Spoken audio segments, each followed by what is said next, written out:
I love to read and learn history.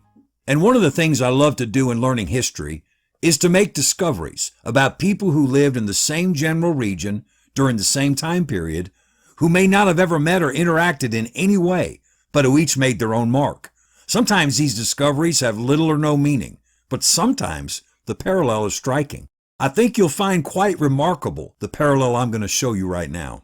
In 1810, in the town of Bethel, Connecticut, the creator of the greatest show on earth was born, Phineas Taylor Barnum, better known as P.T. Barnum. In his early adulthood, he had a number of businesses going locally. He owned a general store, he dealt in real estate, he traded in books, and he ran his own newspaper. When he was 25, he took his dreams to another level. He moved to New York City, where he employed hundreds of ideas to entice people to pay money to see his shows. Over the years, he became quite wealthy by introducing his spectators to people, animals, and curiosities that were like nothing they'd ever seen. He built theaters, opened museums, and traveled the world with acts and talents that people by the thousands would gather to see. He was heavily criticized for promoting hoaxes, but he insisted that though some of his attractions might have been less than authentic, his shows were ultimately pleasing and entertaining to his customers. P.T. Barnum was all about making a big splash, attracting attention, drawing crowds, and separating people from their money.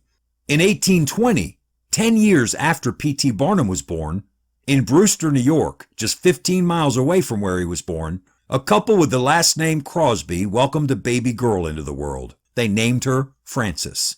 When baby Frances was just 6 weeks old, her parents noticed that something was wrong with her eyes. They asked a traveling doctor to examine her, and he placed a poultice over her eyes to try to draw out the infection. Instead, the concoction ran down into the baby's eyes and blinded her. Just a few months later, the baby's father fell sick and died. This left this little family of 3 women, a blind baby, her mother, and her grandmother, in a desperate position. To support them, baby Frances's mom went to work several miles away as a live-in maid, leaving the baby to be raised by her grandmother. As a young girl, Frances would think about her future. One day she turned her blinded eyes to the sky and told the Lord, "I refuse to believe that I have no purpose in this life.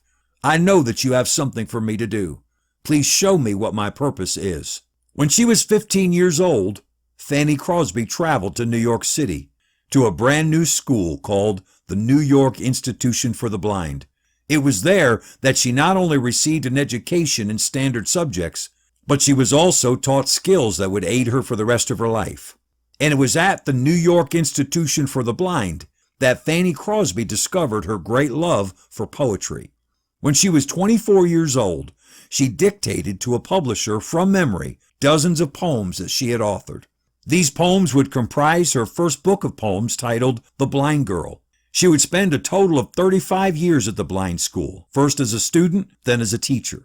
Her life would be about loving, caring, and serving those who were in need. She would write over 9,000 poems in her lifetime.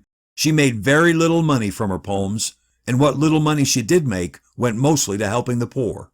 While P.T. Barnum scoured the world, searching for people whose handicaps and unusual appearances he could put on display in his shows, just blocks away there was a true phenom, a young blind woman who could stand and quote for hours beautiful verse that she had written. Born just 15 miles and 10 years apart on the western border of Connecticut, they both made their way to New York City in 1835 for completely different reasons. For years, they pursued their ambitions just blocks from each other. But the parallel doesn't end there. P.T. Barnum built several large homes for his family in the town of Bridgeport, Connecticut, about 25 miles from his birthplace and 60 miles northeast of New York, where he had made his name. He served as mayor of Bridgeport when he was 65. He was very active in the city of Bridgeport until his death in 1891. He was buried at the Mountain Grove Cemetery. Fanny Crosby spent the last 11 years of her life in Bridgeport, Connecticut. She helped establish a rescue mission there that still has her name painted in large letters on the front of the building. She died in 1915 at the age of 95, and she was buried at the Mountain Grove Cemetery. When you visit the Mountain Grove Cemetery today, you can't miss P.T. Barnum's grave marker among the many thousands of graves. It's a monument about 40 feet tall, and roughly 50 yards away from it is a very small, very plain stone that simply reads, Aunt Fanny, she hath done what she could. Two people who probably never met, born just 15 miles from each other. Both houses are still standing, each with a historical marker identifying them. They each moved to New York City the same year, pursuing very different ambitions. And they're each buried in the same cemetery, about 50 yards apart. P.T. Barnum pursued a reputation as an entertainer. Fanny Crosby lived her life as a servant. All these years later, P.T. Barnum's life and reputation is rarely considered, while Fanny Crosby's hymns are sung around the world by hundreds of thousands of people every Sunday. Servant of the Lord, your God has big things prepared for you. Stay the course.